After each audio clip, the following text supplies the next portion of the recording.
জয় মা তারা। মে সিংহ রাশি জাতক জাতিকা কিরকম যেতে পারে আগামী মে মাসটা, সংক্ষিপ্ত একটা ফলাদেশ।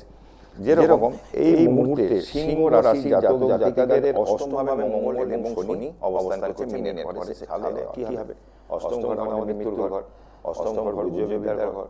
আচ্ছা, তাহলে অষ্টম ভাবে শনি মঙ্গল থাকা রাস্তাঘাটে বাইক নিয়ে চলছেন, গাড়ি চালাচ্ছেন, যারা সতর্ক থাকবেন, অ্যাক্সিডেন্ট অপারেশনের রোগ যাদের বার্থ চার্টে রয়েছে প্রবল, তারা কিন্তু সতর্ক থাকবেন। খুব খারাপ সময় এই 14ই মেতে আপনার মঙ্গল কিন্তু মিন থেকে চলে যাবে, যখন মেষে কিছুটা রেহাই হলো।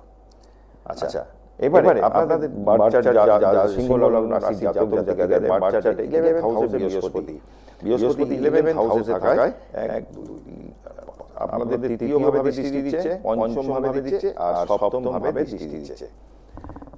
সন্তান প্রাপ্তির যোগ, বাচ্চা কাচ্চা এডুকেশনের জায়গাটা কিছুটা বেটার হবে।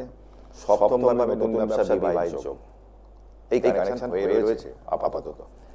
তাহলে সিংহ লগ্নের জাতক জাতিকাদের শরীর স্বাস্থ্য নিয়ে নিজেদের খেয়াল রাখতে হবে। নতুন ব্যবসা যদি করতে চান সেক্ষেত্রেও কিন্তু হতে পারে, বিবাহের যোগ হঠাৎ করে হয়ে যেতে পারে। দীর্ঘদিন ধরে চেষ্টা করছেন, এই ম্যাট্রিমনি তমুক করে বেড়াচ্ছেন, বিবাহ হচ্ছে না, দেখবেন হঠাৎ করে সেটেল হয়ে গেল।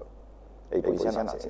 ভালো থাকবেন, বাড়ির বাস্তু ঠিকঠাক রাখবেন। আবারও বলছি, বন্ধ ঘড়ি বাড়িতে রাখবেন না, খারাপ জুতো যেগুলো পরেন না সেরা চটি এগুলো বাড়িতে রাখবেন। পরিষ্কার রাখুন ঘর, নিয়মিত পুকুরাতে করুন, আপনার বাথরুমকে টয়লেটে পরিষ্কার রাখুন। আমাদের বাড়িতে নেগেটিভ এনার্জি সব থেকে বেরিয়ে আসে ওই টয়লেট থেকে। ভালো থাকুন, আবার দেখা হবে। জয় মা তারা, জয় জয় তারা।